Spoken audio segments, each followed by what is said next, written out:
Okay, well, let's move on to the Atlantic Ocean then. And well, Russia's been busy.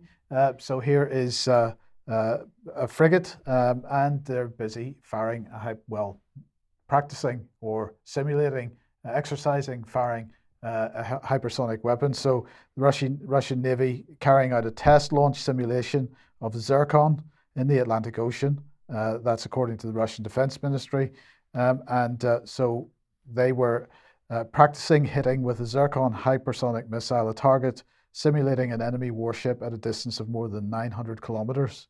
So the crew of the frigate Admiral Gorishkov, operating in the western part of the Atlantic Ocean, trained in the use of hypersonic missile using computer modeling method. So let's get a statement from the commander. He said the electronic launch and the operation of the ship's entire combat crew confirmed all the characteristics expected for the system and demonstrated during preliminary and status tests. So, okay, it's a simulation, it's not real, but it's a frigate running around the Western Atlantic, not so far from the coast of the United States. We haven't seen any response from the US yet to this, but it must be of concern. Sure it is. I mean, talking about the hypersonic missile issue, Mike, you know, if there's a cluster of Abrams tanks that are sitting in a stockyard somewhere or a warehouse maintenance or whatever, that's just going to get vaporized by one of those hypersonic missiles. So again, it's all scrap metal that's coming into the country. It's future scrap metal, all of these arms deliveries. That's the reality of it. This is what's happened since. How much stuff has been lost? It didn't even get deployed into the field.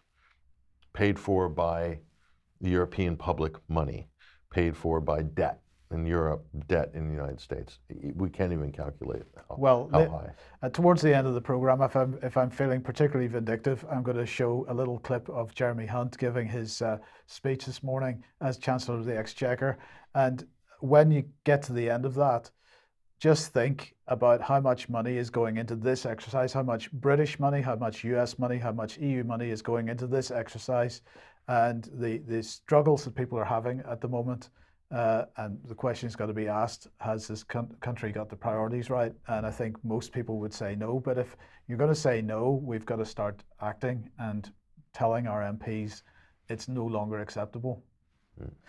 Now, this is Holocaust Memorial Day, Patrick, so sticking with the Russian theme, Russians are not welcome at Auschwitz, apparently, and this is because of the Ukraine war. So let's bring the museum director at Auschwitz up, and he has said, I will sign no letter to the Russian ambassador having an inviting tone. He said, Russia will need an extremely long time and very deep self-examination after this conflict in order to return to gatherings of the civilized world. What a statement. Let me just refresh me on my history, Mike. Who liberated Auschwitz concentration camp? Well, 78 years ago today, it was in fact the Red Army. It was the Russians, wasn't it? Yes. That's interesting. That's interesting. And who are the Russians fighting in Ukraine right now? What are the swastika thing? What Nazis? That's right. So they're fighting the Nazis now. They liberated Auschwitz, and they're not allowed to come to Auschwitz for the Holocaust Memorial. It makes perfect sense. It does. Well, it makes as perfect sense as anything that's going on so far in this program. But anyway, let's say if you like what the UK Column does, you would like to support us, please head over to community.ukcolumn.org.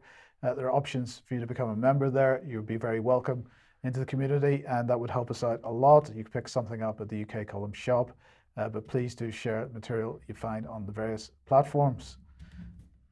And I just want to give a shout out here at 21st Century Wire. We're doing our winter fundraising drive. This is our annual fundraising drive to help fund the operation and all of our other shows, our journalism, our investigative work as well. And we're doing that right now, so we're asking if you're interested to donate. We certainly appreciate your support. Any amount of support goes a long way, and we absolutely appreciate every penny. So if this is something that you might be interested in, check our work out as well. Yeah, we just want to open that invitation. Okay.